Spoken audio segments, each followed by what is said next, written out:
During the Clone Wars, the Confederacy of Independent Systems built one of the most dynamic and effective military machines the galaxy had ever seen, mixing and matching a variety of assets drawn from numerous sources. The CIS completely outmatched the Republic military in a number of respects, and nowhere was this disparity more pronounced than in Starfighter combat. While the Republic spent the Clone Wars trying out a series of different Starfighter designs, desperately looking for anything that would give their badly outnumbered pilots an edge, the CIS maintained a consistent Starfighter doctrine for most of the war, one that proved extremely effective in engagements with Republic forces. This wasn't just due to numbers and tactics, but also the quality of the Starfighter models the Separatists deployed throughout the Clone Wars, many of which pushed droid Starfighter technology to its limits. In this video, we'll be taking a look at all of the Confederacy Starfighter models in detail, laying out what made them so effective.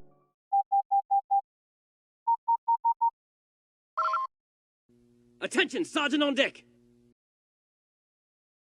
Unlike the Republic, the CIS didn't have a dedicated fighter corps. Its Starfighter wings were integrated directly into the Confederate Navy, placed under the command of the COs of Separatist capital ships. This place in the hierarchy reflected how the Confederacy used Starfighters in battle. Fighter squadrons in the Confederate Navy usually functioned as extensions of their carriers, forming defensive screens to protect friendly capital ships and forming attack wings for force projection. In contrast to the snub fighter-focused Republic Starfighter Corps, the Separatists primarily relied on space superiority fighters, compact, agile craft designed primarily to destroy enemy starfighters rather than carry out independent missions. Many of these fighters didn't even have pilots. In keeping with the CIS military's general reliance on droids, the majority of Separatist starfighters were droids themselves. These droid starfighters were capable of maneuvers that would kill an organic pilot, making them inherently more capable than other space superiority fighters.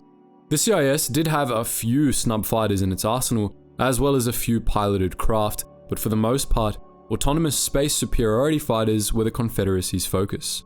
Like most of the Confederacy's military assets, these starfighters were drawn from a variety of sources. Some were contributed by the planetary security forces of Separatist sectors or by Separatist loyal paramilitaries like Sabaoth Squadron, while a few were stolen designs that had been adapted for the Confederacy's use. Most Separatist starfighters, however, were designed for the megacorporations and other powerful factions whose droid armies formed the backbone of the CIS military, prominently including the Trade Federation, the Commerce Guild, the Geonosians, and the Techno Union. The Confederacy's starfighters were produced by a diverse collection of manufacturers, most, but not all of which, were explicitly separatist. The Shi-Charian company Hao Chal Engineering, which had been the Trade Federation's primary supplier before the Clone Wars, continued to make ships for the CIS, and many of their designs were appropriated, tweaked, and churned out in even greater numbers by Bactoid Armor Workshop, a Techno Union member. Another Techno Union member, Feith and Otral Scalable Assemblies, as well as the Geonosian Industries subsidiary Haplapasatisk Shipwrights Collective, contributed to the Separatist Starfighter lineup as well, as did the Colocoid-run Flak Afok Automata Industries in collaboration with Collar Designs. We're going to start by taking a look at the quintessential Separatist Starfighter, the Vulture Droid.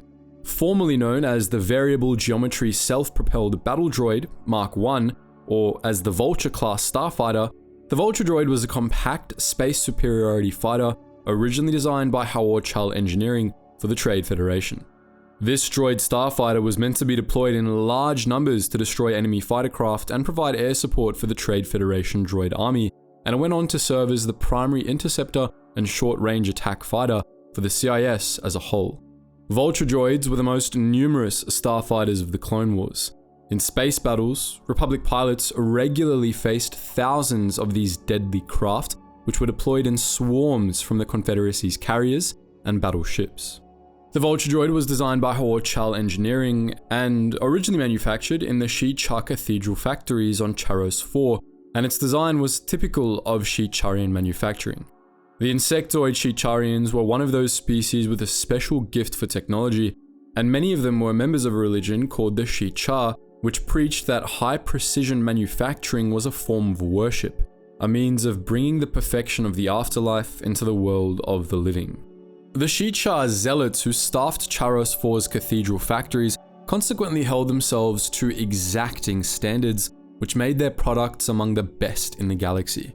The machines crafted by the Shi'Char were also easily distinguishable by their artistic flair. Shi'Char Starfighters, for instance, were known for their insectoid appearances, a balance of easy curves and sharp points, compact frames with multiple weapon emplacements, and, most importantly, variable geometry features, which allowed them to radically transform when switching between operating modes. The Vulture Droid was perhaps the best example of all of these traits, and the Shi'Char considered it their magnum opus. Hao-Chal Engineering, a Shi'Char company, originally had an exclusive contract with the Trade Federation for the production of Vulture Droids. All Vulture Droids were to be built at the Shi'Char Cathedral factories, as the highly complex Starfighters demanded an extreme level of manufacturing precision. During the Clone Wars, Hao-Chal and the Shi'Char continued to manufacture Vulture Droids, now for the CIS as a whole, but due to increased demand, the Confederacy began outsourcing some of its Vulture Droid production to Bactoid Armor Workshop. Over the course of the war, Bactoid steadily took over Vulture Droid production, much to the displeasure of the Shi'Charians. By the end of the war, Bactoid was producing most, if not all, of the Confederacy's new Vulture Droids, especially after Charos IV fell to the Republic during the Outer Rim sieges.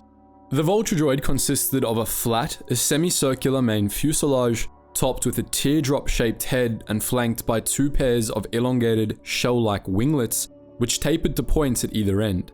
Measuring just 3.5 meters end to end, Vulture Droids were incredibly compact, and they were also very versatile due to their variable geometry, which allowed them to switch between three main modes. In two of these modes, the droid's head sat fixed in place in a dorsal socket, while the winglets were arrayed horizontally, their tips pointing forward. In flight mode, the two winglets on either side were locked together, and the fighter's wing-mounted laser cannons were retracted. When the Vulture Droids switched to attack mode, the wings would snap open and the cannons would be deployed. This concealed some of the Vulture Droid's weapons when not in attack mode, and it also shielded the cannons from atmospheric damage and micrometeorite impacts. The Vulture Droid could also land and enter walk mode, in which the droid's head would extend forward on a strut and its wings would become two pairs of scissor-like legs. In walk mode, blade-like claws would extend from the droid's wingtips. These were magnetized to allow Vulture Droids to cling to the hulls of capital ships, and they were also equipped with shock absorbers. This mode allowed Vulture Droids to double as ground-based patrol walkers, similar in performance to the Republic AT-RT, increasing their utility. When in walk mode, Vulture Droids bore a strong resemblance to their Shi'Charian creators. Due to their extremely compact design, Vulture Droids lacked onboard power generators. Instead, they depended on built-in power cells which lined the front edge of the main fuselage. These power cells were good for 2 days continuous operation before they needed to be recharged. In flight, Vulture Droids also required solid fuel concentrate slugs to generate thrust. These dense fuel slugs burned incredibly hot when ignited, and they allowed the Vulture Droid to achieve breakneck speeds with minimal engine mass, but they were unconventional, expensive to manufacture, and they also burned out quickly. Stock Vulture Droids could only stay in flight for 35 minutes before they had to return to their carriers to refuel, though modified variants developed during the Clone Wars apparently had longer flight times and thus longer ranges. To circumvent this weakness, the Trade Federation and later the CIS deployed their Vulture Droids in timed, rotating swarms, which would be staggered to ensure continuous coverage during their retreats. For all the shortcomings of those fuel slugs, however, they helped make the Vulture Droid one of the fastest and most agile starfighters of the era. Propelled by powerful twin thrusters mounted to either side of the head, Vulture Droids could reach atmospheric speeds of up to 1,200 km per hour and even faster speeds in the vacuum of space. Thanks to sophisticated, highly precise electromagnetic thrust vectoring systems, Vulture Droids were also exceptionally maneuverable, and since they were droids, they could pull off maneuvers that would kill an organic pilot, allowing Vulture Droids to easily outmaneuver any meatbag-operated craft. An anti-gravity generator located just in front of the head and a set of repulsor lift projectors built into the wings also allowed the Vulture Droid to hover above the ground and perform smooth, fuel-efficient takeoffs and landings. As a droid starfighter, the Vulture Droid lacked a cockpit and it was operated by an integrated droid brain housed in the starfighter's head. The original orders of Vulture Droids made for the Trade Federation were dependent on a battleship-based central control computer to operate, to the point that they would self-destruct if they lost contact with the computer, but the Vulture Droids seen during the Clone Wars had been upgraded with fully autonomous droid brains. These droid brains were less creative than organic pilots and slow to react to unexpected developments, but they were generally competent and programmed with a wide variety of dogfighting maneuvers. Vulture Droids may not have been the most intelligent droids in the CIS, but they were good enough to match the average organic pilot. Additionally, Clone Wars era Vulture Droids could still be governed by central control computers, which could micromanage entire swarms of fighters, providing them with coordination comparable to that produced by Jedi battle meditation. Alongside the fighter's droid brain and its control signal antenna, the head of the Vulture Droid contained a variety of sensors, including visual photoreceptors, magnetic imaging sensors, and long wavelength radiation sensors, all of which were housed behind the droid's glowing red eye ports. Vulture Droids lacked shield generators, and they were lightly armored as well, plated with a light, non-magnetic alclad alloy. Consequently, they couldn't take all that much damage, and they had to rely on their maneuverability to survive in combat. But the droids weren't really designed for survivability anyway. They were designed to be deployed in large numbers, which would render individual casualties generally meaningless. While Vulture Droids didn't have much in the way of defenses though, they certainly weren't lacking for weaponry. The primary weapons of the Vulture Droid were a set of 4 rapid-firing light laser cannons built into the bases of the wings.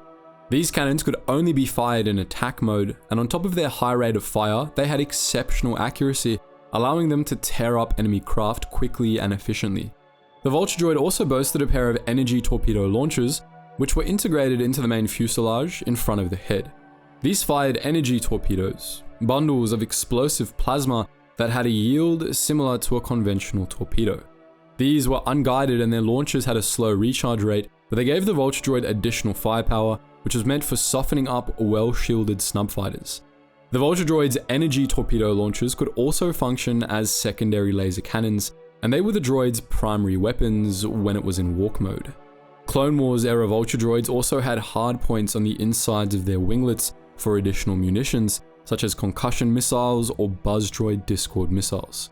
They could carry a maximum of 4 missiles at a time. These were generally deployed against enemy fighters, and they could only be fired when the Vulture Droid was in attack mode. All told, this array of weaponry gave the Vulture Droid firepower far beyond its class size. Vulture Droids were stored in dense, high-voltage recharge grids suspended in the rafters of their mothership's hangar, where their fuel slugs could be quickly replaced and their power cells could recharge. Dormant Vulture Droids typically ran system checks while they recharged, periodically flexing their wings and adjusting their heads, which meant that a flight of Vulture Droids in their recharge racks looked similar to a swarm of bats clinging to the roof of a cave. In combat, Vulture Droids could be deployed directly from these racks, but Separatist commanders usually kept some of their Vulture Droids active in walk mode while awaiting combat, having them patrol their hangars or the hulls of their carriers on foot. Since this didn't exhaust the droids' fuel reserves, and since this meant that the droids were alert, could take off easily, and could assist hangar personnel in suppressing boarding actions, this was much more efficient than having them patrol in flight mode. During the Clone Wars, the commanders of many Separatist flagships usually kept a few squadrons of Vulture Droids on the hull for deployment as alert fighters. Vulture Droids were originally intended to be carried into battle aboard the Trade Federation's converted Lucrehulk-class battleships, which could carry 750 of the droids in each of their main hangars, for a total of 1,500 per battleship. During the Clone Wars, Lucrehulk battleships still served as the primary carriers for Vulture Droids, but other Separatist capital ships carried them as well, most notably Providence-class carrier/destroyers, which could carry at least 120 Vulture Droids each. Additionally, the Vulture Droids' magnetic landing claws meant that flights of the droid fighters could hitch rides aboard Separatist ships that didn't have Starfighter hangars, such as Munificent-class star frigates and Recusant-class light destroyers. Vulture Droids would cling to the support beams that held up the exterior armor plates of these warships, magnetically locking to the girders for travel through hyperspace.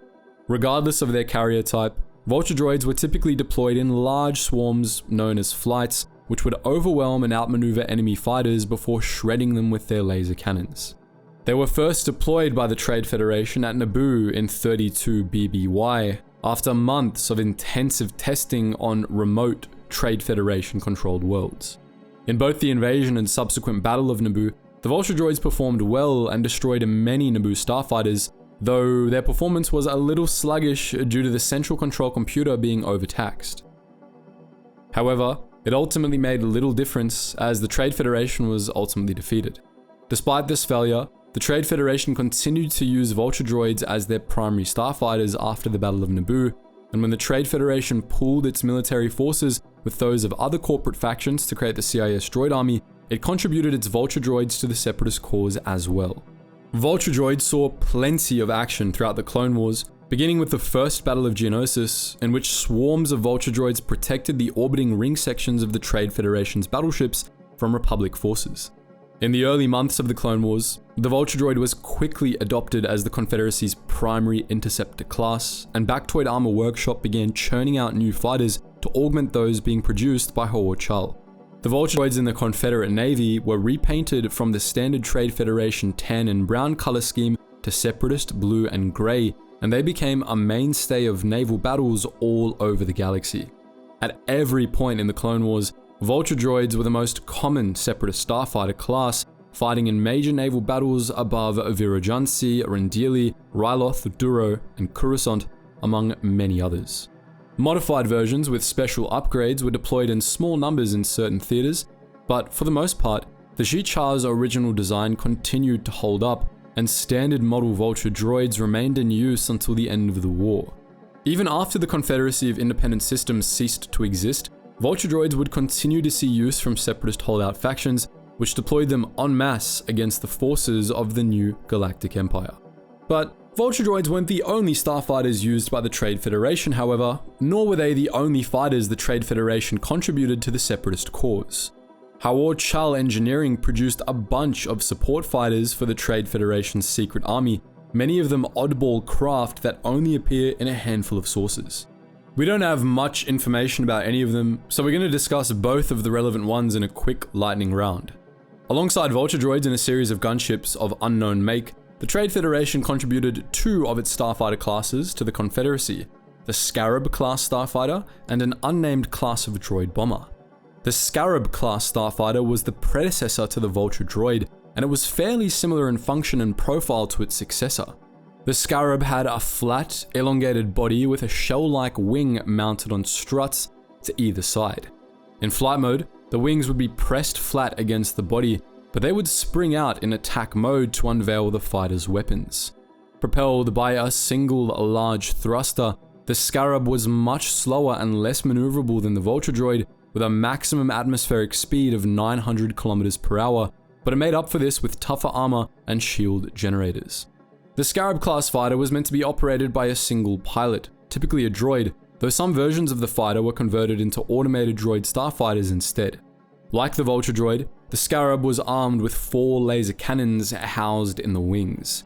On the whole, the Scarab was able to take more punishment than the Vulture Droid, but it was slower and less heavily armed, and the droid pilots that operated original model Scarabs were less competent than integrated droid brains. The Vulture Droid far surpassed it in performance, and it quickly took the Scarab's old role as the Trade Federation's primary starfighter. The Scarab was never completely scrapped, however. The Trade Federation kept a few squadrons of them around, deploying them as heavy interceptors or short-range snub fighters, including against the Lock Revenants. During the Clone Wars, the Trade Federation contributed its remaining Scarab-class starfighters to the Separatist cause. These outdated ships were typically carried aboard Lucrehulk-class battleships, and they saw action in a few engagements over the course of the conflict, most notably the Battle of Kothlis. Then there was the Trade Federation droid bomber. These craft appeared to have been based on the Vulture Droid, and they were used in limited numbers by the Trade Federation during the Battle of Naboo and in its campaign against the Lock Revenants. The Trade Federation droid bomber was, like the Vulture Droid, an autonomous droid starfighter of Geetsly design. It was much more heavily armored than the Vulture Droid, and it was equipped with powerful shields, but it was much slower and had poor maneuverability. The droid bomber was armed with 4 wingtip laser cannons, just like the Vulture Droid, and it also featured a high-capacity bomb bay. Typically deployed in squadrons of 5, droid bombers were carried in small numbers by some Lucrehulk-class battleships.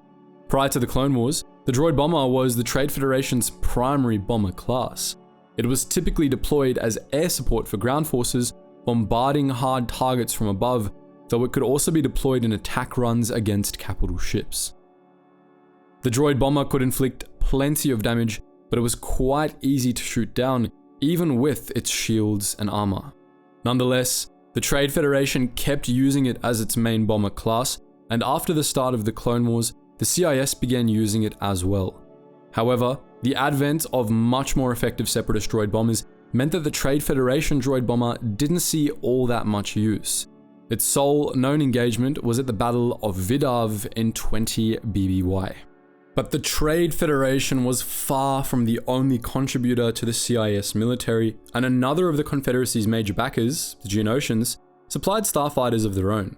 The first Geonosian starfighter we'll be discussing today is the better known one, the Nantex-class Territorial Defense Starfighter, a compact interceptor designed for the use of the Geonosian warrior caste. Also known as the Beakwing Starfighter or simply as the Geonosian Starfighter, the Nantex was manufactured by Huplapasa Tisk Shipwrights Collective, a Geonosian Industries subsidiary managed by the rulers of the Stalgason Hive. It was an extremely agile craft, deadly in the hands of the Geonosians' purpose-bred pilots, and though it was originally intended for patrol duties and the defense of Geonosian hives, it was also suited for moderate range attack duties and dogfighting. At just 9.8 meters in length, the Nantex was a small ship with a compact and narrow design. It consisted of 4 modules which were connected by extremely powerful magnets. The largest were the dorsal and ventral main hull sections, which were rounded at the back and tapered to a needle-thin point at the front. These were stacked atop each other, with the other 2 sections, the weapons module and the engine module, located between them. The process by which these different modules were built was unique and distinctively Geonosian. The fighter's internal systems were built first, assembled within a structural endoskeleton, and when complete, the module would be encased in lamina steel. This lamina steel would be superheated and drawn out into long strings, which would be woven around the ship's endoskeleton and left to harden, forming an extremely durable shell that bound the fighter's components together. This lamina steel shell was surprisingly effective at protecting the Nantex from enemy fire. Although lamina steel was fairly lightweight, it wasn't as rigid as most metals. It could subtly bend to absorb kinetic energy from impacts, and it also had energy dispersing properties. These defensive attributes, combined with how well the Nantex's bronze-colored plating blended with the reddish-brown rocks of Geonosis, made this outer coating one of the Nantex fighter's most valuable features. On top of its durable shell, the Nantex was equipped with shields, albeit fairly light ones. The Starfighter's main shield generators were located in the base of the fighter's nose, above and below the weapon module, while its shield projectors lined the craft's dorsal and ventral spines. The Nantex-class Starfighter was operated by a single pilot drawn from the Geonosian's specialized pilot subcaste. Geonosian pilots were wingless members of the Geonosian warrior caste, bred for superior reflexes and genetically engineered to not need sleep. As pupae, Geonosian pilots were paired with a starfighter's flight computer, with which they developed an idiosyncratic rapport. By the time the pilot was fully mature, they had developed a close bond with their fighter's flight computer, such that, in combat, the pilot and their fighter would essentially become a single entity, increasing their effectiveness. Each Nantex-class starfighter was bonded to a single pilot, who would spend their entire life either in the cockpit or on standby in the cob-shaped Geonosian air defense hives. This intensive pilot training regimen meant that Geonosian pilots could fly their fighters as a matter of instinct in spite of the Nantex's complex and intricate control setup. Pilots sat in cramped cockpits located at the aft end of the dorsal hull, and they operated their fighters via a pair of pedals and 4 multi-axis control yokes that required Geonosian dexterity to operate. These cockpits featured bubble canopies with 360-degree visibility, and while they had visual computer readouts for spatial orientation and fire control, most of the feedback the pilot got from their fighter's computer was delivered via a scent simulator mask. These masks generated artificial pheromones to convey status feedback and other critical information, since Geonosians could process pheromones faster than spoken words or visual data.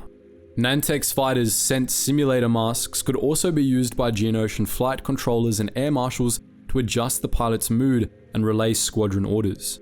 There was no room for passengers or for more than 50 kilograms of extra supplies in the Starfighter's cramped cockpit, though there were full life support suites packed in there for the pilot's benefit.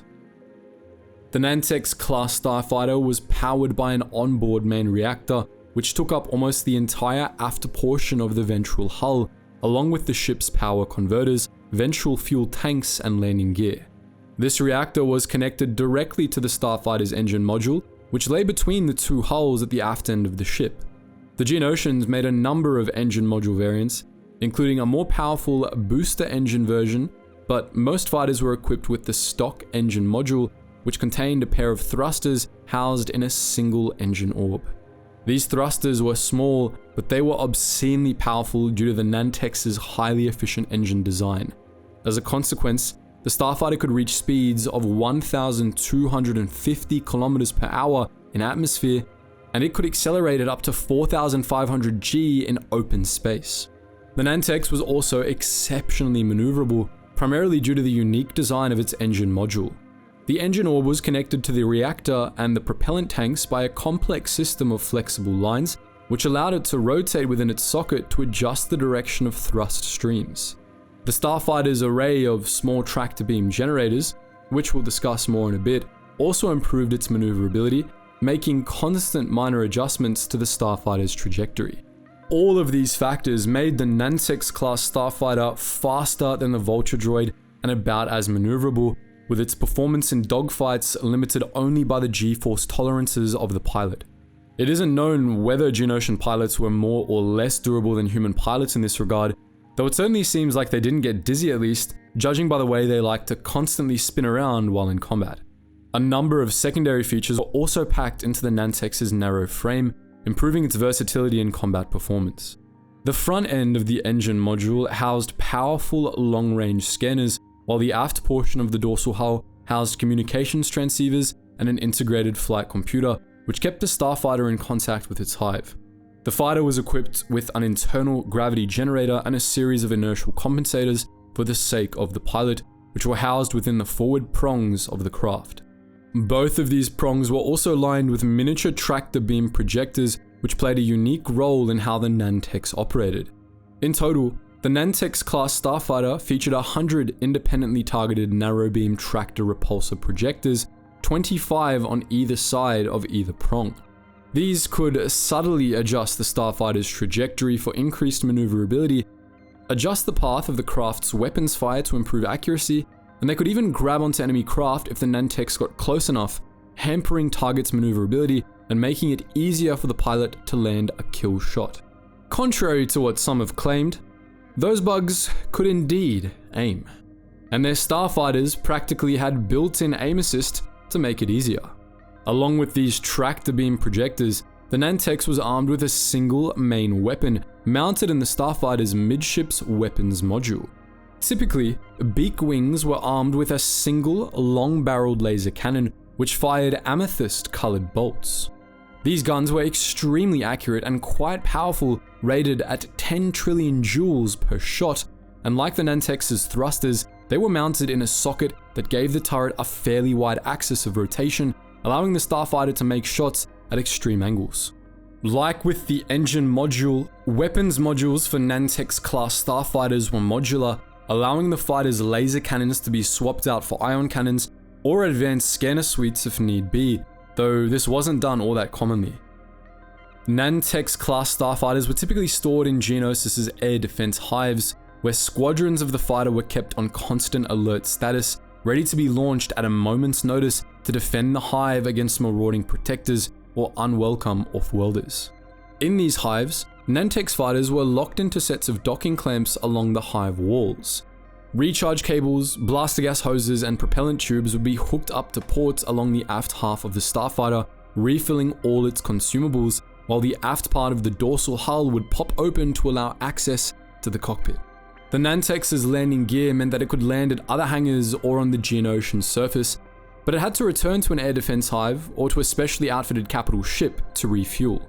At most, they would have to do so after 2 days of continuous operation, as their consumables wouldn't last long beyond that point. Consequently, the Nantex-class Starfighter was a short to medium range interceptor. It was designed to be able to make it to orbit and operate independently within the Geonosian ring system, but since it wasn't hyperspace capable, it couldn't travel far beyond that. In larger battles, the Nantex was meant to be deployed in pairs, squadrons, or groups as space superiority fighters, or more commonly aerial superiority fighters. It was also capable of carrying out patrol, escort, and short-range recon duties. It was similar in capability and mission profile to the Vulture Droid. The Nantex was much tougher and could operate for longer, but it had less firepower and came in smaller numbers than its autonomous counterpart. It also had a few advantages on its home turf that other starfighters lacked. In particular, it could function in a stealth role in Geonosis, since its bronze hull blended in with the environment and its engines had a minimal emissions profile. All in all, the Nantex-class Territorial Defense Starfighter was an engineering marvel, one of the deadliest craft in the whole Separatist arsenal. However, its use during the Clone Wars was fairly limited. This was for 2 reasons. First, the Geonosians had only ever manufactured the Nantex for their own use, not for export, and second, the Confederacy had plenty of other fighters that could fill its niche well enough. The Geonosians did contribute some Nantex starfighters to the Separatist arsenal, some of them modified to be operated by droid pilots instead of Geonosians, but they were greatly outnumbered by most other Separatist starfighter classes. For the most part, Nantex starfighters were only seen on Geonosis itself or in the fighter wings of the CIS Navy's handful of Geonosian capital ships. As you might expect, the Nantex did see extensive use in both battles of Geonosis. During the first Battle of Geonosis, the Republic's assault ships bombarded the Geonosians' air defense hives from orbit before most of their fighters could launch, and as a result, only a handful of these agile craft participated in the battle. This allowed the Republic to maintain air superiority, and it won the battle as a result. The Geonosians learned the lesson of this defeat all too well. In the second Battle of Geonosis, they deployed swarms of Nantex-class starfighters before the Republic could shell their hives, and these fighters inflicted staggering casualties on Loyalist forces in the early stages of the battle. During the first few months of the Clone Wars, Nantex-class starfighters saw sporadic use on other fronts across the galaxy, most notably during the campaigns of Severance Tan, the Battle of Pengalan IV, and the Battle of Munilinst. After Munilinst, their use quickly declined, but the Nantex did continue to see action until the end of the war, participating in late war battles above Duro and Belderon. The Commerce Guild also developed a fleet patrol craft based on the design of the Nantex, which it used to defend its mining outposts during the war, though the specifications of this variant of the fighter are unknown. The Geonosians also contributed a second class of starfighter to the Separatist cause. It was manufactured in limited numbers, but the few that were made had a significant impact on the Clone Wars. This craft was the Nantex-class Fanbade Starfighter, several of which served as the personal starfighter of Asajj Ventress. These agile, eye-catching craft featured exotic solar sail technology, similar to the Gree solar sail that was incorporated into Count Dooku's personal starship, and though they were rare, they were some of the most fearsome fighters in the Separatist arsenal. Hapla Pasatisk manufactured a total of 6 Fanblade starfighters for Count Dooku, who later gave a number of them to Asajj Ventress as a gift. The fighters were each 13 meters long, and they consisted of a spherical cockpit module at the front of the craft, 2 adjacent engine modules that extended back to either side, and a pair of large booms tipped with laser cannons that swung out above and below the cockpit, with the ship's distinctive fan stretched between them at the aft. During atmospheric flight, landing and takeoff and hyperspace jumps, the booms would swing back to a horizontal orientation, closing the fan to protect it against damage. The Fanblade's solar sail fan served a number of different purposes. It could function as a conventional solar sail, propelling the starfighter through space, but more importantly, the exotic material of the fan acted as an energy transmission plane, allowing it to serve as a deflector shield amplifier. When the Fanblade's deflector shields were active and the fan was unfurled, this little ship could take an extraordinary amount of punishment, making it nigh impossible to shoot down. There were drawbacks to the fan as well. It could only be active in open space, and the enormous energy output of its deflector shield amplification made the Fanblade stand out like a beacon on the sensors of other ships. But for a pilot as skilled as Asajj Ventress, the trade-offs were worth it. The Genoveks was propelled by a pair of powerful thrusters mounted at the ship's aft end, which were connected to air scoops on either side of the cockpit for use in atmospheric flight. These could propel the Fanblade at speeds of up to 1,250 km per hour in atmosphere, roughly as fast as the Geonosian Nantex. These engines featured ion bafflers that greatly reduced the Fanblade's emissions profile. This meant that the Fanblade was difficult to detect when the ship's fan was retracted, which was useful for stealth missions. The Fanblade was also hyperspace capable, and its hyperdrive was rated as a Class 1, which was faster than the Republic's Arc 170s. Its navicomputer was limited, however, with memory for only 5 jumps. The Genoveks had a fairly small cockpit, which was positioned at the front end of the craft. This cockpit had a large bubble canopy, allowing the pilot a wide field of view, and it featured full life support systems. The Genoveks required only a single pilot, and unlike the Nantex, it had controls that any humanoid pilot could operate. The Fanblade's cockpit was only intended to carry the pilot and 50 kilograms of supplies. However, with some effort, a passenger could be crammed into the cockpit as well. Additionally, Ventress had at least one of her Fanblades modified to carry 18 A-series assassin droids in external modules along the main fuselage. This modified Fanblade, the Last Call, also sported a prototype gem cutter sensor that allowed the ship to detect when a craft was about to come out of hyperspace roughly 5 seconds in advance, which was all the time a Force user like Ventress needed. Fanblade Starfighters were armed with 2 formidable dual laser cannons, which were mounted at the ends of the fighter's vertical booms, giving them a broad field of fire. These guns had a high rate of fire and exceptional accuracy, similar to the main cannon of the Nantex. Together, they had sufficient firepower to be able to destroy virtually any starfighter, and they could even puncture the hull plating of capital ships. This last capability allowed the Genoveks to serve in a variety of roles. It could be deployed as an interceptor, a long-range snub fighter, a stealth-capable scout ship or courier, and in many other mission profiles besides. It was an extremely effective multi-purpose starfighter with a long operational range, high survivability, and substantial firepower. Of the 6 Genoveks-class starfighters that the Geonosians originally made for Dooku, 4 were given to Asajj Ventress, who stored and maintained them at her castle on Ratatak. Ventress piloted her original Fanblade in the Battle of Munilinst, using it to destroy several squadrons of V-19 Torrents, engage Anakin Skywalker in a dogfight, and ultimately lure the young Padawan away to Yavin 4, where she attempted to kill him in a lightsaber duel. Skywalker won that battle, however, and he stole Ventress's ship after defeating her, returning to Munilinst in it. Dooku gave Ventress another Fanblade to replace it, but just a few months later, this ship was stolen by Obi-Wan Kenobi, who used it to escape Ventress's castle on Ratatak. Ventress's third Fanblade, the Last Call, lasted longer, and Ventress had it extensively modified, as we mentioned earlier. Ventress piloted the Last Call in many engagements with Republic forces, even killing Jedi pilots with it, but she ultimately lost the ship during a battle at the Findar spaceport. Prior to this engagement, she had been holding Peleus Chuff, an actor who had served as a decoy for Yoda, as prisoner. But Chuff had managed to escape while Ventress was distracted, and he programmed the call to self-destruct.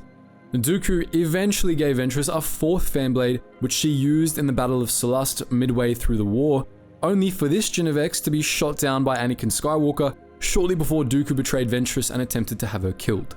Ventress escaped the subsequent destruction of her command ship aboard her Fanblade, but the starfighter was critically damaged in the process, and Ventress would never pilot another. One of the remaining 2 Fanblade starfighters was piloted by another of Dooku's agents, an officer named Vulpus, on a routine inspection of General Grievous's operations in the Outer Rim. It's unknown if this ship belonged to him or whether it was a loan from Dooku. The fate of this craft, as well as that of the 6th and final Genoveks, is unknown. But the Geonosians weren't the only separatists whose starfighters saw use in the Clone Wars. The CIS was supported by hundreds of local planetary security forces with their own established fighter wings, which saw action against loyalist forces in numerous battles over the course of the conflict. Some of these were unique starfighter designs which saw limited use due to protectionism. One example of this was the Umbaran Starfighter. Identified in canon as the Xenuas 33 Umbaran Starfighter, and also known as the T-20 fighter, these agile craft were the primary starfighters of the Separatist-aligned Umbaran militia, the local military of the planet Umbara. This exotic fighter was one of many examples of the Umbaran's unusual and highly advanced military technology, the secrets of which they kept to themselves. In canon, these craft were stated to have been manufactured by Ghost Armaments, which also produced the Umbaran militia's ground vehicles.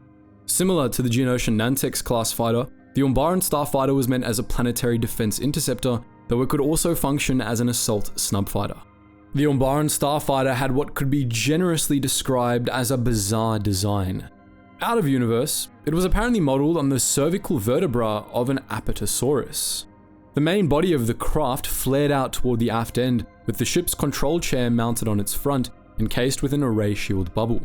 Two fins protruded from the top of the main section, while two large loop-like wings protruded from the bottom, taking up most of the craft's width of 10.38 meters. These wings folded upwards slightly when the Starfighter landed, and since they lacked visible joints, this meant that the hull plating of the Umbaran Starfighter had to be incredibly pliable, perhaps to better withstand kinetic energy from enemy fire. The Umbaran Starfighter was propelled by an hourglass-shaped set of thrusters on its aft end. The exact nation of its propulsion systems is unknown, but in canon, the Umbaran Starfighter is stated to have had a top atmospheric speed of 1,100 km per hour, so they were highly effective. It was also quiet and produced minimal emissions, making the fighter capable of stealth operations. The Umbaran Starfighter also had state-of-the-art reaction control systems, which allowed the fighter to rotate in place rather than taking longer turns, even in a planet's atmosphere. This made the craft incredibly maneuverable, no doubt improving its combat performance. The fighter wasn't equipped with a hyperdrive, but it did have shields. The Umbaran Starfighter was operated by a single pilot, and like most Umbaran vehicles, it featured holographic controls which allowed the pilot to control the ship through simple hand gestures. The pilot's seat clung to the front end of the main fuselage, and when the Starfighter landed, it detached and floated down to the ground on a repulsor lift disc. To take control of the craft, the pilot would simply have to sit in the command chair, following which the holographic controls would activate, a ray shield bubble would form around the chair, and the chair would float back up to dock with the main fuselage, resting on top of the Starfighter's plasma cannon. Despite the detached nature and bare-bones design of this ray shield cockpit, the Umbaran Starfighter did have life support systems, though they probably wouldn't do the pilot any good if their fighter's shields failed and they wound up exposed to hard vacuum. The holographic controls of the Umbaran Starfighter were designed according to Umbaran norms, and they were meant to be operated by trained Umbaran militia pilots, but any humanoid could figure them out and fly an Umbaran Starfighter, though it could be difficult to get the hang of. The Umbaran Starfighter's primary weapon was a chin-mounted, rapid-firing plasma cannon, which functioned similarly to an amped-up laser cannon. This was the fighter's primary weapon for use against enemy starfighters, and it was quite effective, able to mow down scores of infantry and pierce the armor of enemy tanks. The fighter was also armed with a pair of wing-mounted missile pods, which were meant for use against harder targets. These could function as electromagnetic plasma cannons, unleashing devastating blasts of energized plasma that could pierce the shields of even the Umbaran mobile heavy cannon, and they could also be fired as conventional missiles. This heavy weaponry allowed the Umbaran Starfighter to participate in assaults on enemy capital ships. All known Umbaran Starfighters were housed at surface air bases on Umbara itself, though it's probable that the Umbaran's capital ships could carry them in their hangars as well. They were the only known Starfighter model used by the Umbaran militia, and they seemed to be all the militia really needed, as they could function as space superiority fighters and snub fighters. The Umbaran militia deployed these fighters to intercept enemy fighter craft, to form fighter screens for capital ships, to lead attack runs on enemy capital ships, as air support for their ground forces, and likely for more mundane patrol and recon duties as well. Umbaran Starfighters were extraordinarily effective, one of the most fearsome starfighter designs to see action during the Clone Wars, and it was fortunate for the Republic that they only participated in one battle, the Battle of Umbara itself. In that battle, Umbaran Starfighters fought ferociously against Republic fighter wings in the battle's naval theater, while others provided air support for the Umbaran militia's ground forces. Between the performance of these starfighters and the Umbaran's other advantages, the Republic may well have lost the battle were it not for the initiative of 3 clone troopers from the 501st Legion who commandeered a trio of Umbaran Starfighters against the orders of their commanding officer. These 3 troopers used their starfighters to capture an Umbaran airbase and destroy a Separatist missile cruiser in orbit, turning the tide of the battle and demonstrating the incredible power of the Umbaran Starfighter in the process. Now it's time for us to finally move on to the Separatist craft that were actually developed during the Clone Wars rather than in the years leading up to it, and we'll begin with a part of the Separatist arsenal that was somewhat undeveloped at the start of the Clone Wars: bombers. On the whole, going into the Clone Wars, the CIS was much better off than the Republic when it came to starfighters. Between the Vulture Droid, the Scarab and the Nantex, it had plenty of general purpose fighters and interceptors, which were what Separatist fighter doctrines emphasized anyway. But it didn't start out with much in the way of bombers. As we discussed earlier, the Confederacy had the Trade Federation droid bomber, and it also had the Commerce Guild bomber, a bizarre, little-seen craft that we virtually have no information about, but neither of these were all that good. They did see some action, especially toward the start of the war. Severance 10 was known for deploying Commerce Guild bombers alongside Nantex fighters on her campaigns, for instance. But it quickly became clear that new designs were needed. One such new design, the Drop Fighter, entered use as a heavy bomber, capable of carrying out extensive bombardments of surface targets. Virtually nothing about this craft is known, and their only known engagement was in the Battle of Duro, in which they leveled factory complexes on Duro's surface and caused massive chemical spills in the process. As far as we know, the Drop Fighter wasn't used much. Rather, the Confederacy's main bomber was the Hyena-class droid bomber. Introduced toward the end of 22 BBY, the Hyena-class bomber was heavily based on the Vulture Droid, and at a glance, it just looked like a scaled-up version of its older cousin. But the Hyena bomber was a much different beast. On top of many less impactful schematic differences, it was much smarter and boasted far more firepower than the Vulture Droid, even as it retained some of the Vulture's speed and agility. The Hyena bomber was a rare example of a Separatist snub fighter, if a short-range one, meant for carrying out attack runs against hardened targets, but its design lineage meant it also retained many elements meant for a space superiority role, a deadly combination that made the Hyena a mortal threat to Republic fleet groups. Despite its use of many elements from the Vulture Droid, Howachal Engineering actually had no part in the design of the Hyena bomber. Instead, the bomber was designed and manufactured solely by Bactoid Armor Workshop. Bactoid started work on the Hyena bomber early in the Clone Wars, not long after it began producing Vulture Droids, which likely gave their engineers the needed experience with Howachal's design in order to build a new starfighter based on it. The resultant starfighter retained the Vulture Droid's variable geometry and many of the Geetsly's artistic flourishes, but it also incorporated many new features, and Bactoid's own form over function design philosophy showed in the craft's asymmetry and blockier frame. The Hyena bomber shared the same silhouette as the Vulture Droid, with differences. Its flat, semicircular main fuselage was broader and sported 2 head sections, plus an underslung bomb bay, while its 4 winglets were much bulkier, split in half in walk mode, and had different lengths, with the aft portion of the upper winglets being shorter than those of the lower winglets. In flight mode, the Hyena bomber was 12.48 meters long, considerably larger than the Vulture Droid. The Hyena bomber had stronger hull plating than the Vulture Droid, improving its survivability in firefights, but it still didn't have any shields, meaning that it couldn't afford to take too many hits. The Hyena bomber had the same variable geometry as the Vulture Droid, and its flight and attack modes were essentially the same, but the Hyena bomber's walk mode was a little different. When the craft landed, the bomber's winglets' legs each split into 2 sections just below the bases of the wings, and the lower portions would extend outwards and upwards on short struts, allowing the Hyena bomber to essentially crouch a little.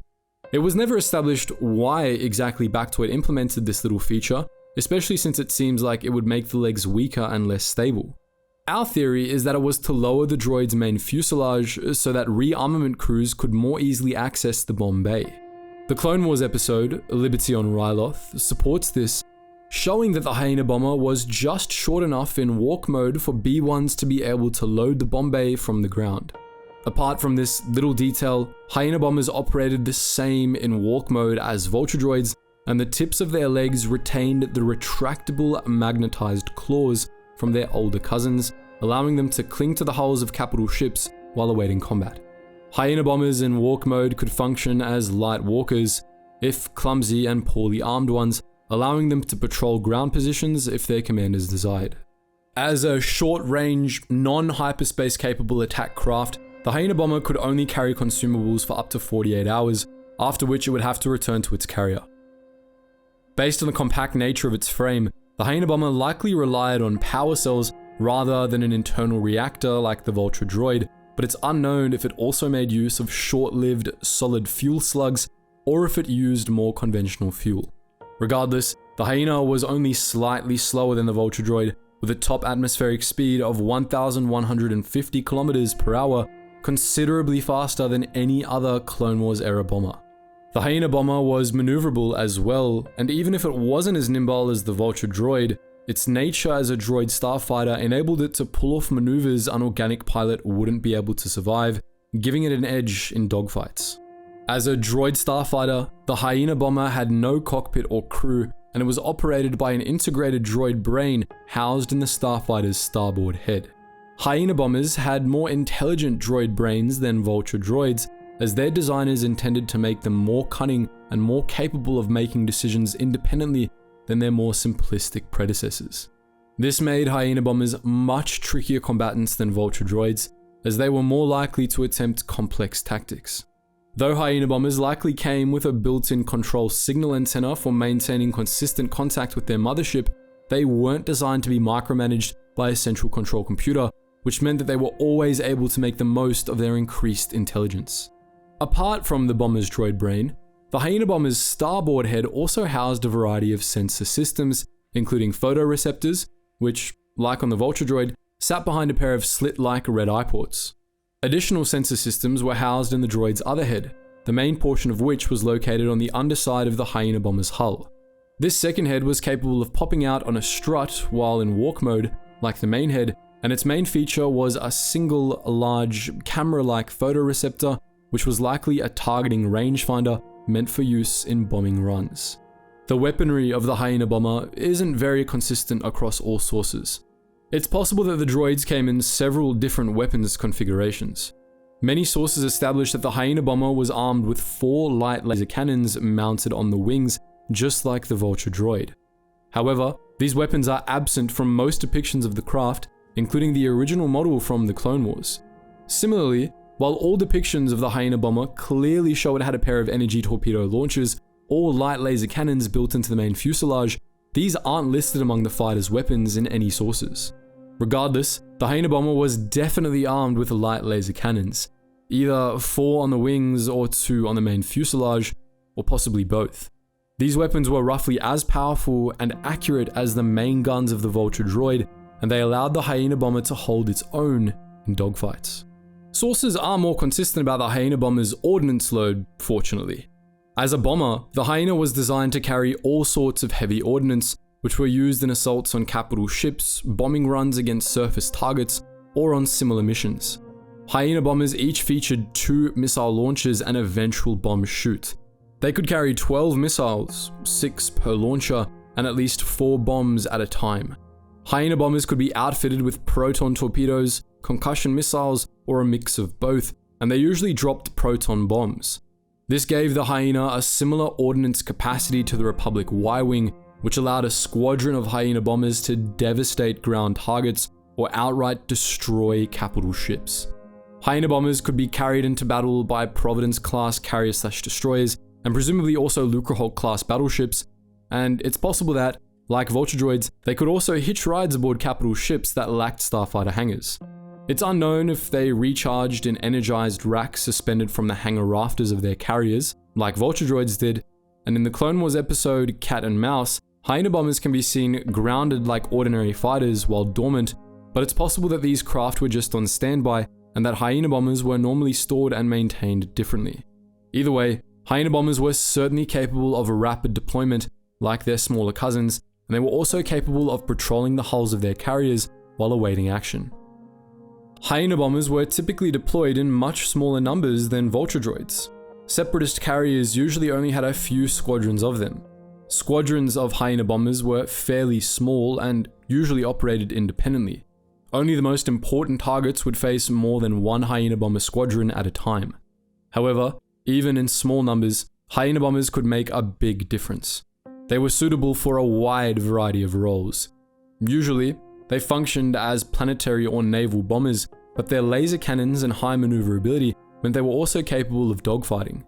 Hyena bombers could handle any of the roles snub fighters were usually meant for, apart from those that required long-range independent operations, and they were both more maneuverable and packed more firepower than the craft that normally filled those roles. All told, Hyena bombers could ruin the Loyalists' day in any number of ways, and their versatility and firepower were such that they were usually designated top priority targets by Republic commanders. Fortunately for the Republic, Hyena bombers weren't nearly as common as Vulture Droids, though they did make regular appearances above the battlefields of the Clone Wars. Squadrons of Hyena bombers were deployed to pummel Loyalist ground forces into submission on Christosis, Ryloth, Malastare, and Scipio, while others fought in naval battles above Selust, Lola Seyu, and Ring Govinda, among many others. They were a staple of the Separatist arsenal throughout the Clone Wars, sowing terror wherever they went. If you've played the original Star Wars Battlefront 2 though, you might remember that the Confederacy made use of another bomber class during the Clone Wars, the Belbullab 24 Strike Bomber. This was one of a number of Belbullab type ships the Confederacy employed during the Clone Wars, the most famous of which was the Belbullab 22 Starfighter, the class of General Grievous's personal starfighter, the Soulless One. All of the different Belbullab ships were very similar in most respects, so we're going to discuss them all at once. All of the different Belbullab ships were manufactured by Feather Otros Scalable Assemblies, a Techno-Union member that had its headquarters on Utapau. Their starfighters often borrowed from Utapauan designs, typically featuring conical forward-mounted sensor modules, swept-back designs, and maneuvering fins. The Belbullab fighters were no exception. Their main fuselage was long and bulbous, with the cockpit, main ion drives, and a maneuvering flap at the aft end. Toward the front, two long but stubby wings stretched out either side, with angular, back-swept nacelles mounted on the ends.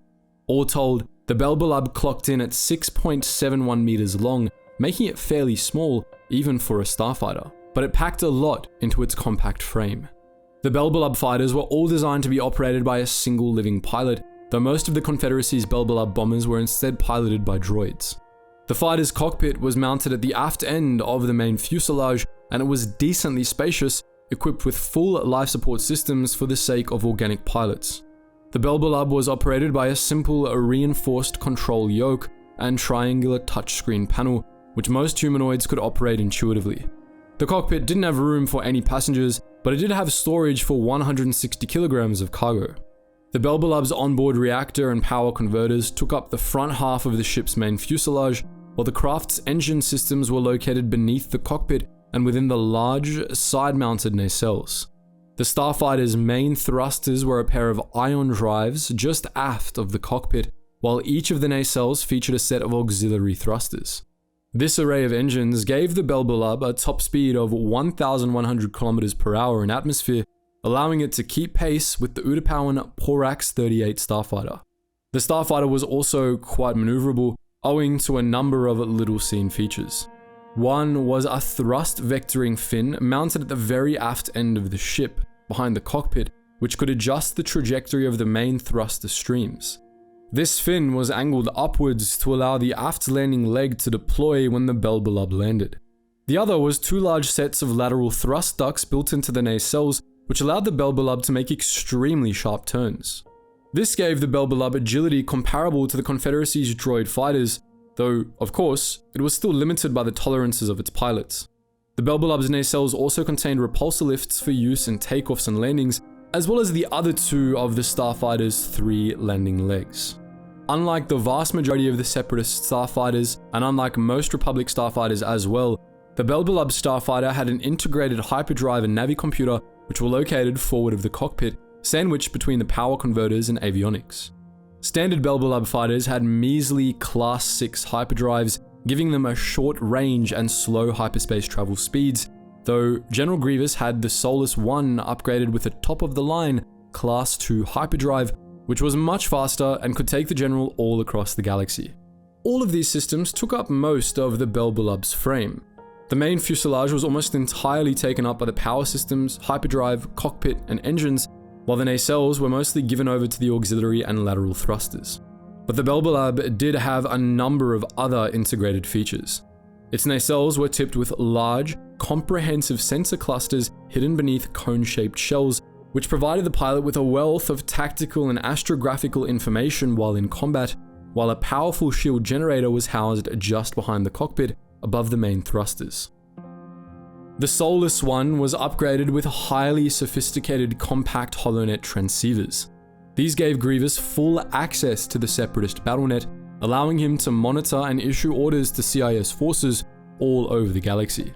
These transceivers were also advanced enough to be able to eavesdrop on Loyalist and pirate channels, which helped Grievous avoid battles he couldn't win.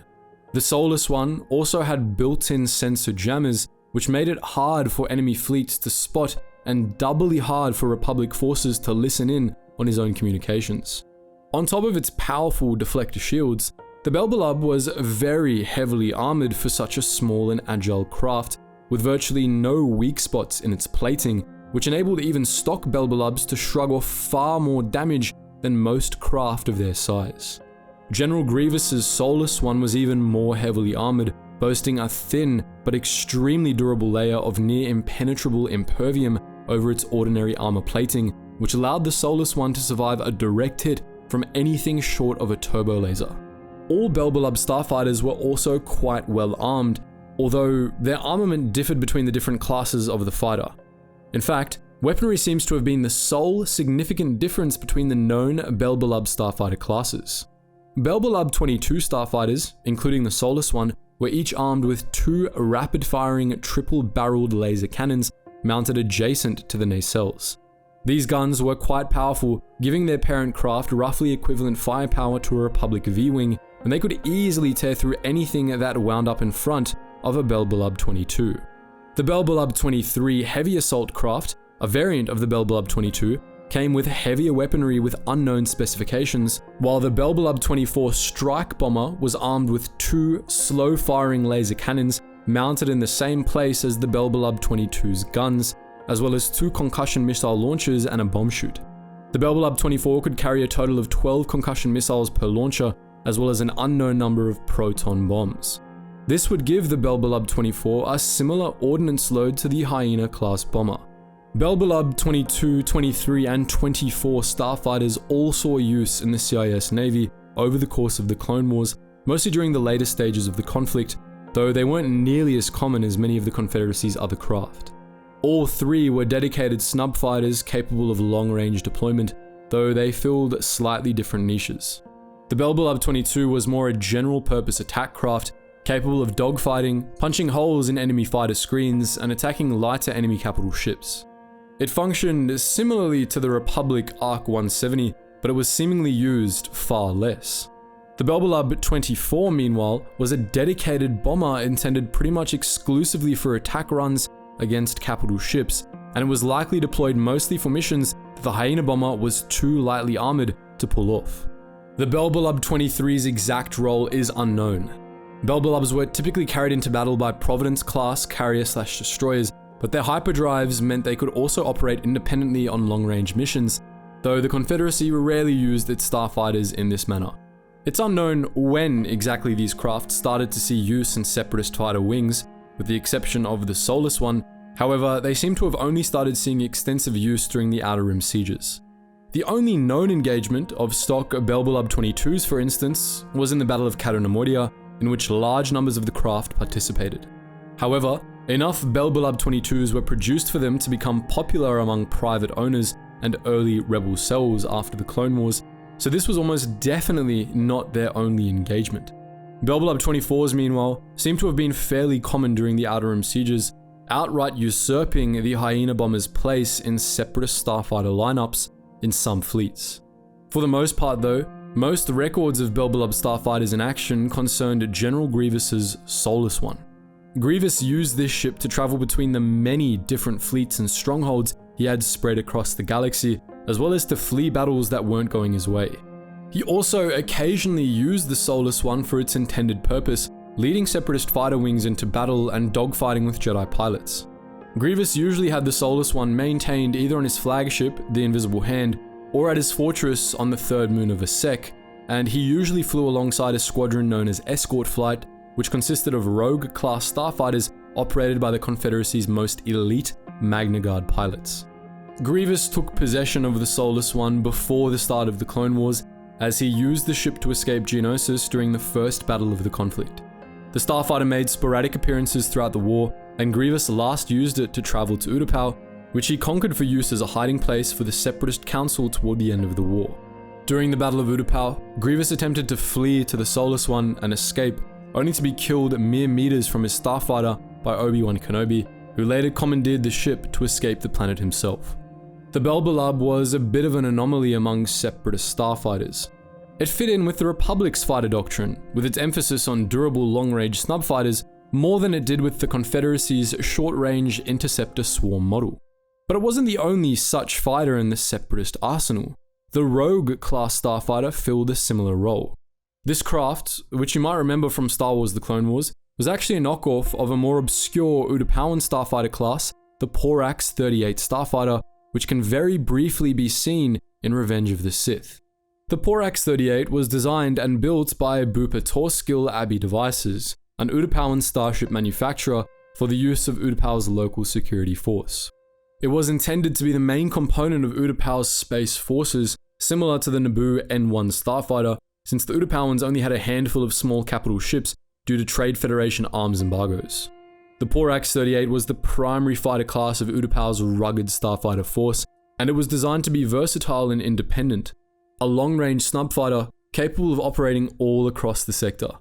It was well-armed, tough, and reliable, and though Porax 38s were rarely seen out of the Tarubba sector, they had enough of a reputation that General Grievous became familiar with them around the start of the Clone Wars. Grievous, who apparently had an appreciation for Utapauan starfighter design, believed that long-range snub fighters like the Porax 38 and the Belbullab 22 were the future of space-based warfare, and at the start of the Clone Wars, he had several Porax 38s stolen and reverse-engineered. The stolen fighters were handed off to Bactoid Armor Workshop, which ultimately adapted the design into the Rogue-class Starfighter. The Rogue was pretty much the same as the Porax 38. Bactoid mainly just upgraded the Navicomputer for galaxy-wide operations and tweaked the cockpit so that non-Yutai had an easier time piloting the craft. Consequently, all the stats we're about to mention apply to both Starfighters unless stated otherwise.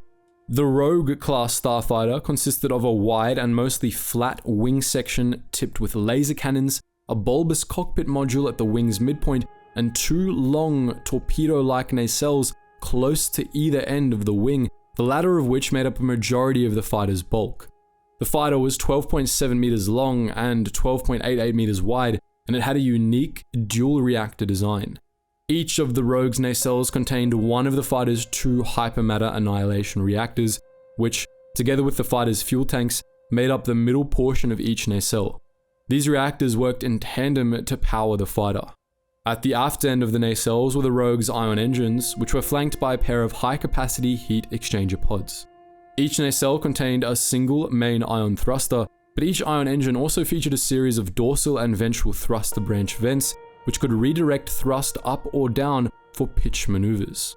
All of these thruster apertures were fairly small, but this belied the sheer power of the Rogue's engines, which could propel the fighter at speeds of up to 1200 km per hour in atmosphere and accelerate the craft at up to 3,300 Gs in open space. The Rogue's thruster branch vents also made it highly maneuverable, much like the Belbullab. Like the original Porax 38, the Rogue-class Starfighter was also equipped with a hyperdrive and onboard navicomputer, which were located behind the cockpit. The P-38 had a Class 2 hyperdrive with a 3,000 light-year effective range. It's unknown how the Rogue's hyperdrive differed.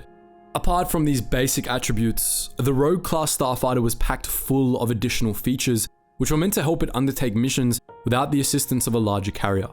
The Rogue-class Starfighter was armed with two wing-mounted, fire-linked heavy laser cannons. These had a high yield and a fairly high rate of fire, and they could shred a small freighter in a matter of minutes. Each of the Starfighter's nacelles was tipped with a pair of sensor clusters sheathed within armor cones. These sensor systems were extremely advanced and had a long range, providing the pilot with detailed information about their surroundings and any approaching craft. The front ends of the nacelles also contained rangefinders to improve targeting accuracy, long-range communication systems, data buffers, and high-power signal jammers that interfered with enemy craft's targeting systems, sensors, and communications. All systems that helped the Rogue survive independent missions deep in hostile territory. Additional gadgets were built into the wings, including repulsor lift coils to assist in takeoffs and landings, inertial compensators, highly efficient power distributors, and a high-capacity deflector shield web. The Rogue's shields were above average for a fighter of its size, and it had decent armor plating as well, allowing it to survive engagements lesser craft would be unable to. In keeping with its long-range mission profile, the fighter's consumables could last up to 20 days. The Rogue-class Starfighter, like the P-38, was designed to be operated by a single pilot seated in a central cockpit.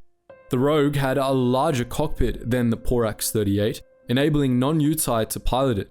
However, this cockpit was still too small for passengers. Rogue-class Starfighters were often piloted by IG-100 Magna Guards, but despite this, they retained the P-38's onboard life support systems, allowing organic pilots to operate Rogue-class fighters instead. All told, the Rogue-class Starfighter was one of the most deadly starfighters in the Separatist arsenal, a snub fighter on par with the Republic ARC-170. Fast and highly maneuverable, these craft could both soak up and dish out quite a bit of punishment, and their hyperdrives, powerful sensors, and jamming systems allowed them to operate independently at long ranges for extended periods. The Rogue was well suited for privateering, recon, and covert missions, but it could also perform well in a conventional dogfight. Rogue-class Starfighters could be deployed as assault snub fighters during naval battles, but they generally weren't. Instead, they were usually deployed as part of small, independent strike wings, which performed missions on their own, far from the Separatist fleet. Those piloted by Magna Guards likely performed missions exclusively for General Grievous and Count Dooku themselves, as was the case for the elite rogue pilots of escort flight. During the Clone Wars, Darth Sidious also gave one Rogue-class Starfighter to the bounty hunter Cad Bane as payment for a job. This fighter, the Xanadu Blood, was heavily modified, equipped with a cloaking device, and sporting an ion cannon and concussion missiles alongside its laser cannons.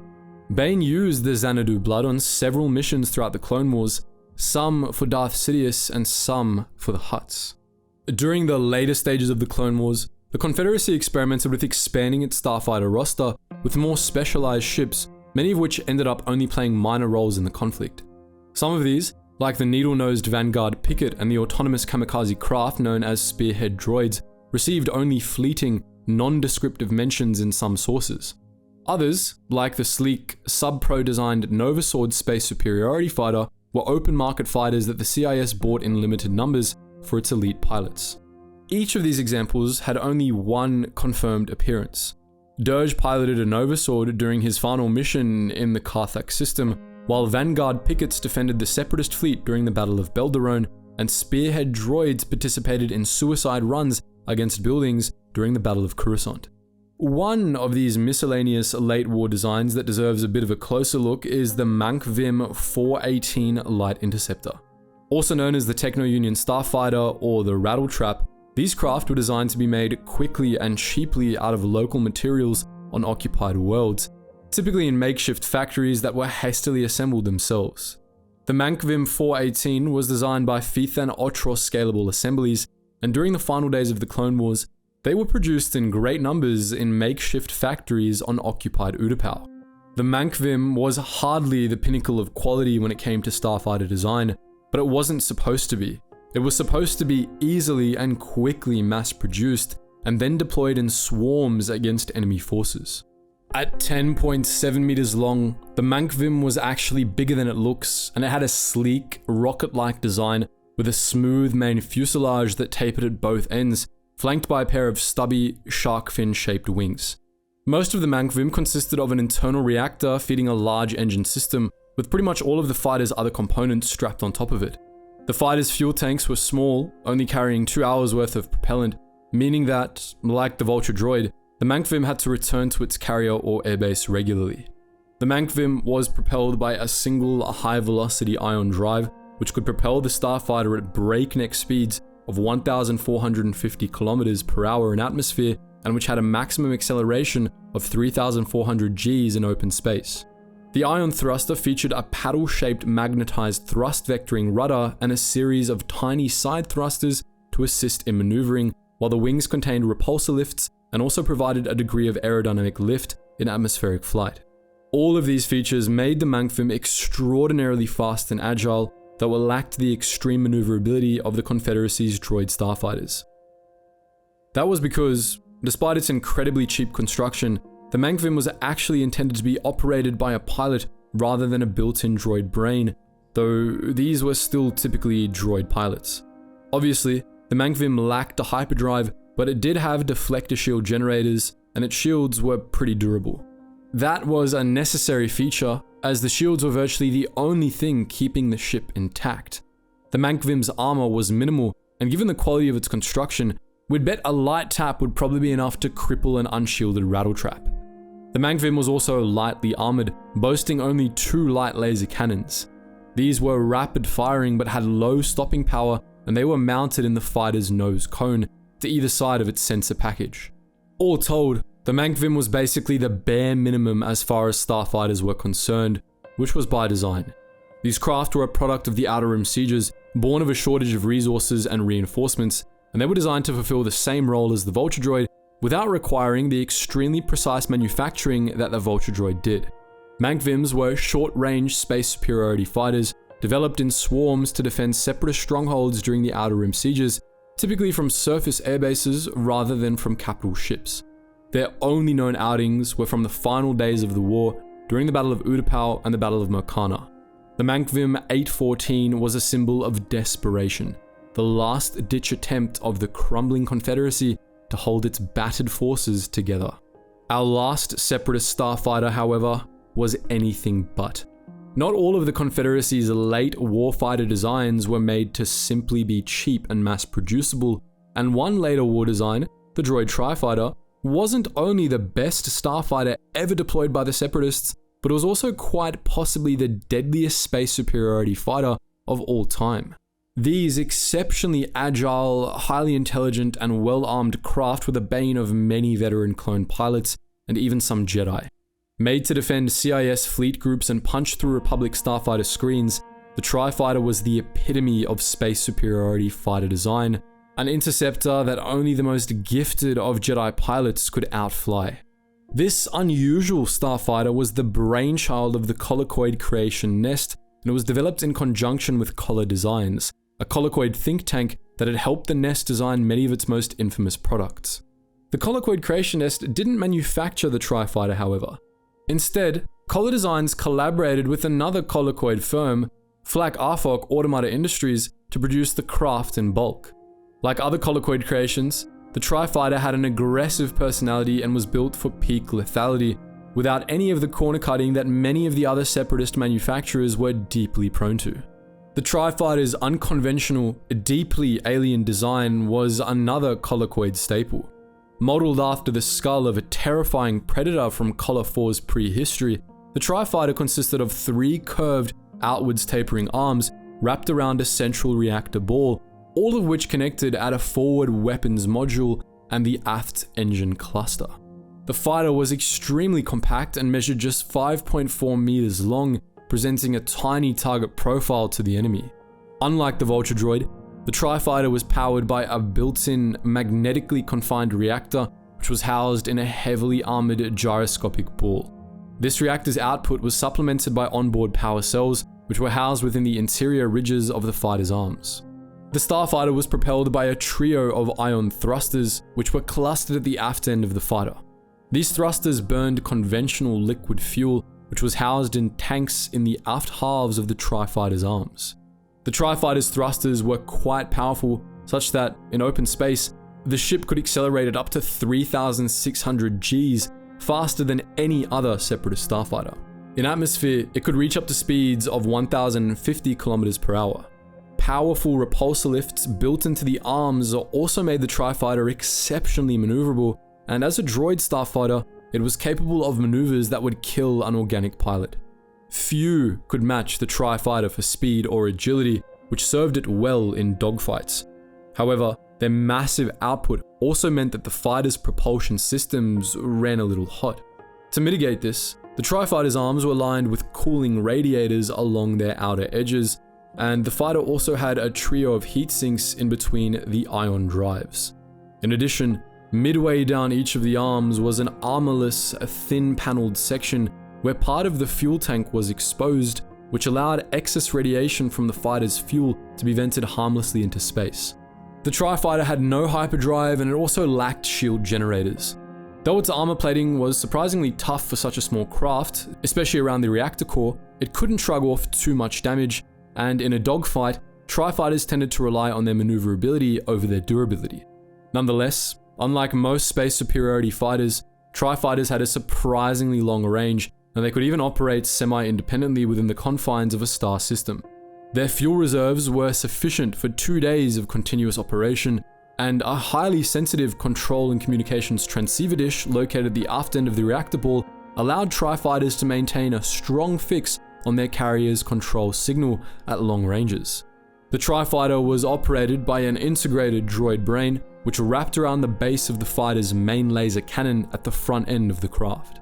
The Tri-Fighter's droid brain was highly advanced and much smarter than those of Vulture Droids, programmed to be aggressive, independent, and cunning.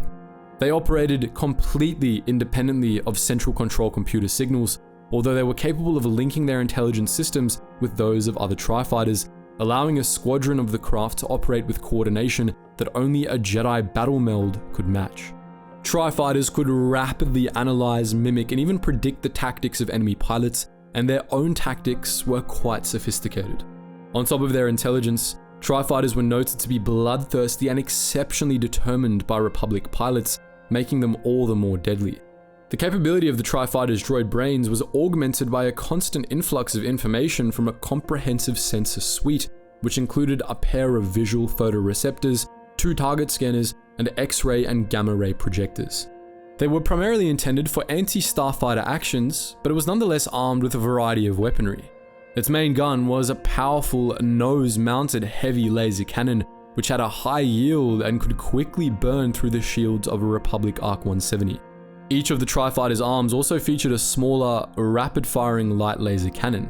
These 3 guns could fire independently or all together, and they could either be locked in place to stabilize their aim or adjusted slightly to widen or tighten their field of fire. These light laser cannons could maintain a constant barrage due to rapid recharging capacitors in the fighter's arms.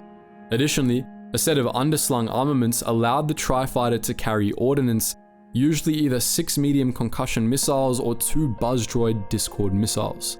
These were meant for anti-fighter use, but together with the high yield of the Tri-Fighter's main gun, they also allowed Tri-Fighters to participate in attack runs against capital ships. Tri-Fighters were typically deployed in smaller numbers than Vulture Droids, but they were usually the second most common Starfighters in any given Separatist air wing. They were usually carried aboard Providence-class carrier/destroyers, which could ferry up to 120 Tri-Fighters into battle. Presumably, Lucrehulk-class battleships and other Separatist capital ships with built-in hangars could carry them as well, though we don't know exactly how many. Tri-Fighters were usually deployed in squadrons or in larger wings, and they often outnumbered their enemies, allowing multiple fighters in a squadron to single out one target at a time to gang up on. They were originally designed for defensive roles, meant to fly patrols around Separatist capital ships and shoot down any incoming Republic starfighters. They proved so exceptional at destroying enemy starfighters, however, that they soon began to see use as attack craft as well as interceptors. Tri-Fighters could punch holes in enemy starfighter screens, take out the enemy's own interceptors, and escort snub fighters or bombers on attack runs. In some cases, Tri-Fighters armed with missiles were used for attack runs against large capital ships themselves, an indication of their exceptional versatility. The first known deployment of the droid Tri-Fighter was in the Battle of Pre-Sitlin. This was pretty early in the war, far earlier than the fighter's next earliest appearance, so it's possible that the craft that participated in this battle were prototypes.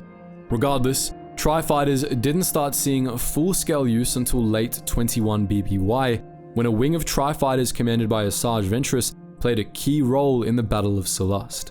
Tri-fighters later saw action above Umbara, Ringovinda, Duro, Bospiti, and Seleucami, among many other worlds. In the Battle of Coruscant, Tri-fighters wiped out entire squadrons of Republic starfighters, but their reign of terror would soon come to an end. The Clone Wars concluded just a few days later, and with the Confederacy's defeat, all of its Tri-fighters were deactivated. Most of these deadly craft were scrapped by the Empire, but a few were reactivated by Separatist holdouts and early rebel cells, allowing some Tri-fighters to teach the pilots of the Empire's new TIE fighters a lesson in agility and firepower. So, that's our look at the Starfighters of the Confederacy of Independent Systems. But what do you think? Which of these fighters is your favorite?